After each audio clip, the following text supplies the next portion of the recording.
Right? And I'm not playing no games. Yeah. Hey there, welcome. Greetings and salutations. I'm Pops, and I want to talk to you about Bahubali 2, the conclusion. I am very new to Indian cinema. I've just now gone through the first part of this film after watching RRR. Still kind of understanding the dynamics of Indian cinema, but let me tell you what, man, this is a lot of fun. This movie is great. I think the director, SS Rajamouli, did a fantastic job. Basically, Bahubali 1 and 2 is like a big, giant 6-hour epic. Um, yeah. And the cast is amazing. The director's great, amazing. So I want to go through a little bit about some of my thoughts on this film, really, basically, because I thought it was great. It's a 2017 film. The first film came out in 2015. So it is not the brand new one. It's great to see them in order because you can kind of see the progression of the storytelling, the style, the special effects. So anyway, so the film starts out with just amazing credits. Prabhas comes is the same. He's Bahubali, so we have to refer to Bahubali Senior, Bahubali Junior. Is how I'm doing it because I really have a hard time getting my head around it all. But credits were really cool. Like it recapped the first film, so people came in and didn't see it. This whole concept of how they're going to transition with their traditions and stuff is kind of how all things start out, and that Queen Mother Sivagami is honoring this tradition where she's carrying these like burning coal on her head, but the village has an elephant that goes nuts, and Amarendra is Bahubali's senior's name. Yeah, Prabhas is freaking awesome, man. It is this cool ritual practice. I don't really know if they still do this or not, but I was totally down watching all of this. And then you kind of see, is he getting reckless or not? Is it kind of, I don't know. It was interesting seeing it all. And you have all of these the social political stuff is playing out, right? Because Bhallaladeva is actually her son, but she's favoring Bahubali. And the uncle, who's drunk, he's talking all sorts of crazy nonsense about trying to kill Bahubali, taking the throne. And, he was cheated because he's crippled. He's got like a crippled arm, hand. And, but even though he's crippled, he just punches and take a chunk of pillar out. Like everyone here is treated as sort of quasi superhuman. So the mythology and the characters here are so much larger than life. And I know it kind of sounds weird, but it really does work. Kattappa is this amazing character, this figurehead who is very loyal and faithful.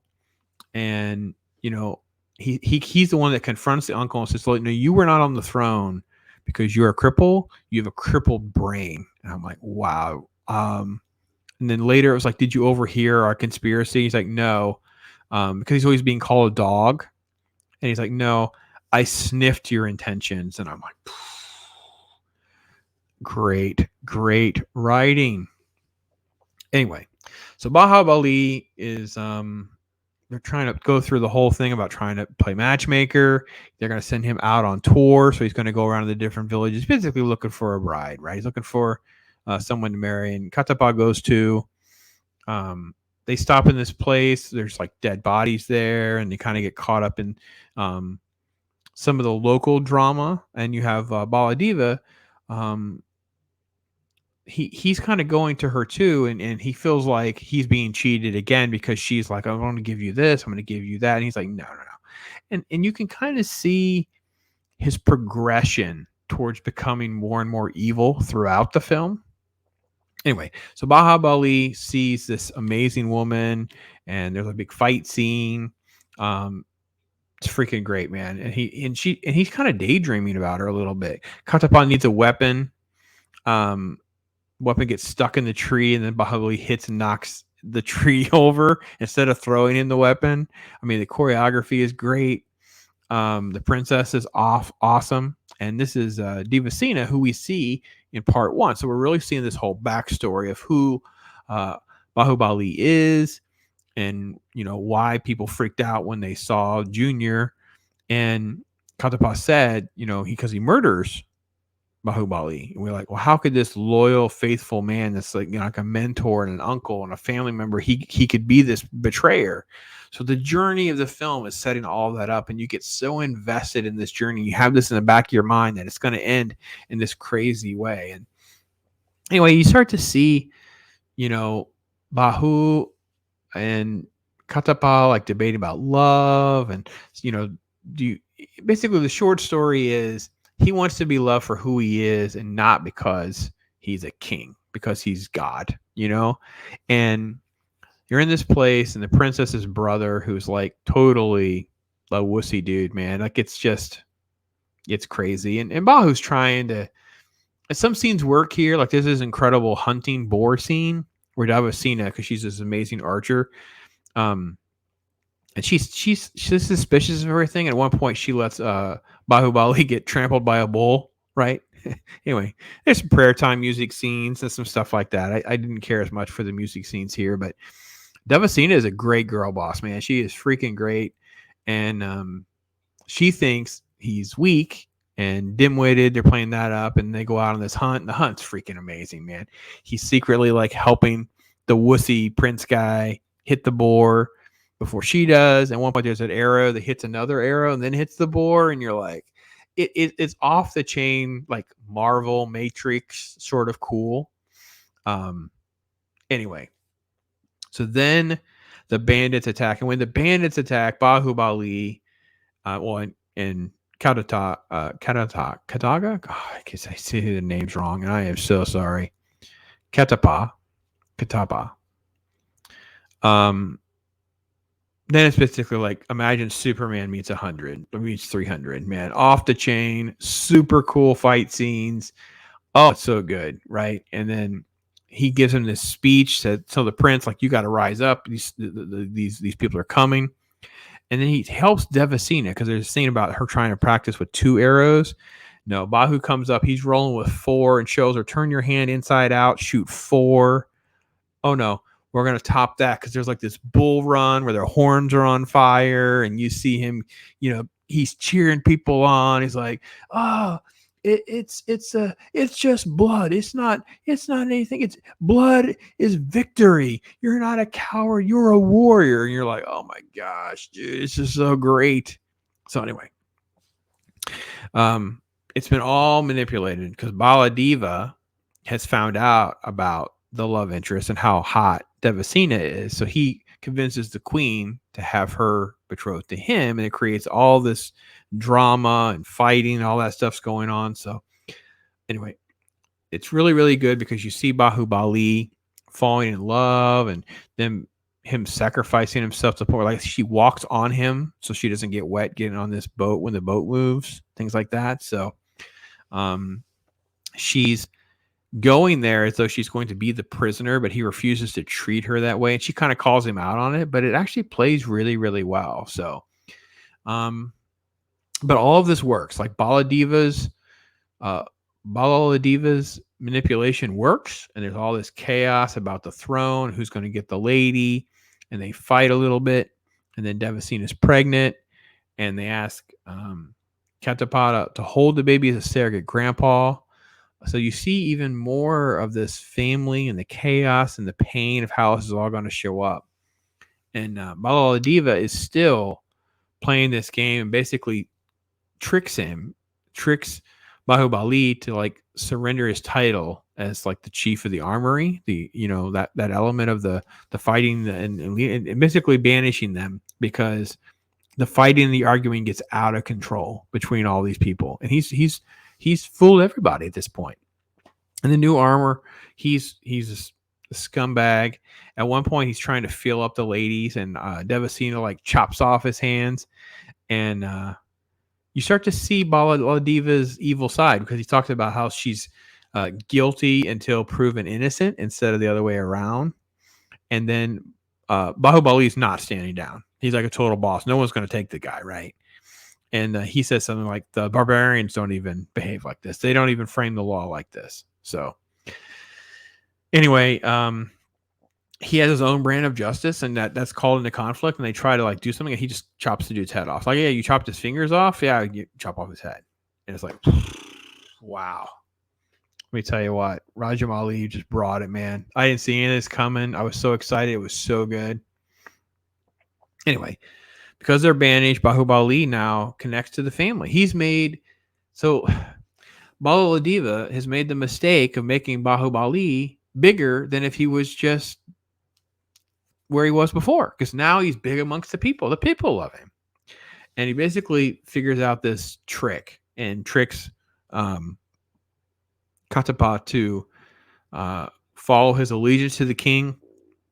And they're going to try to overthrow the power.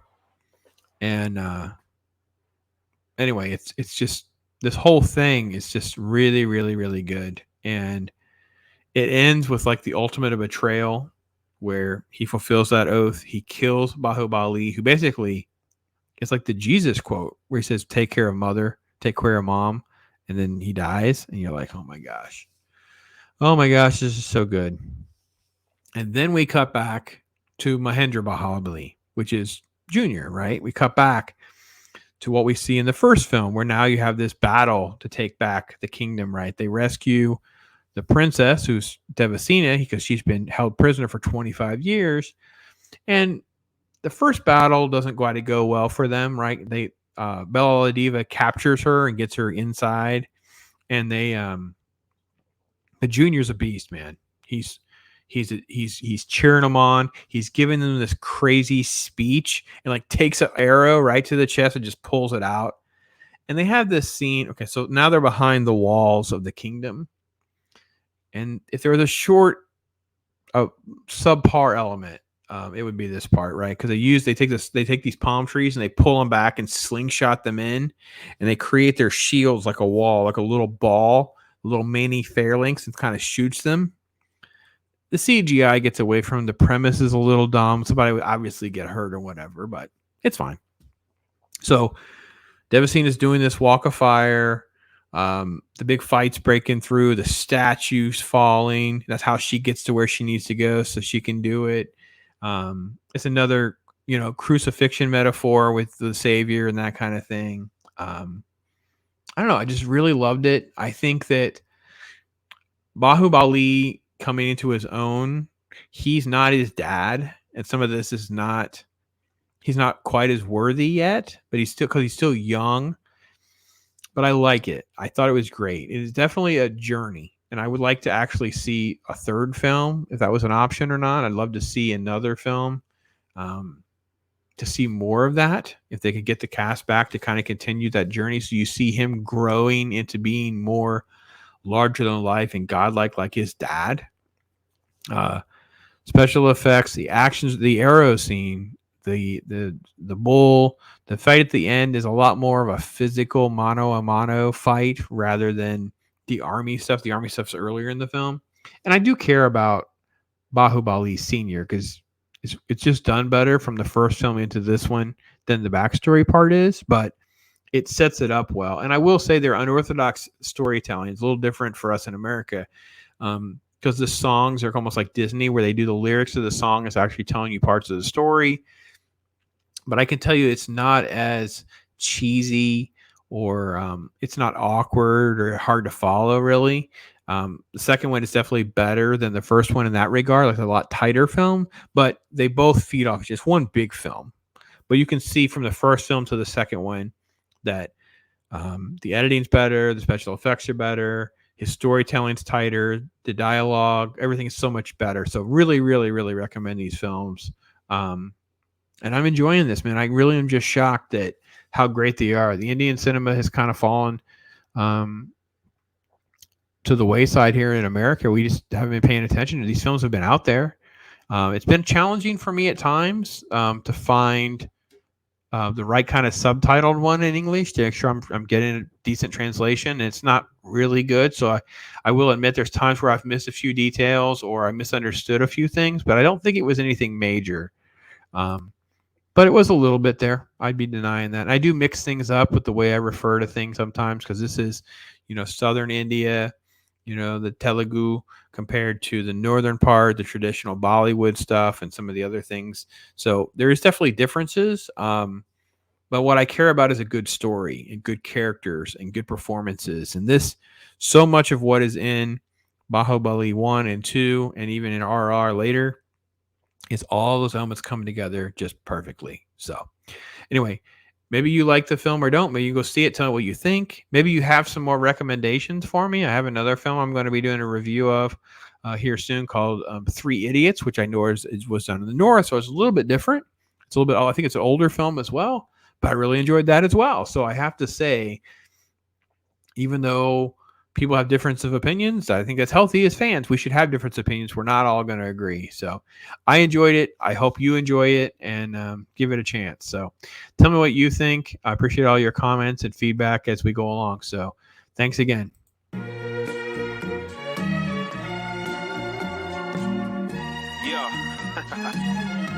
Rap Circle is finally here. I know everybody been waiting for it, right?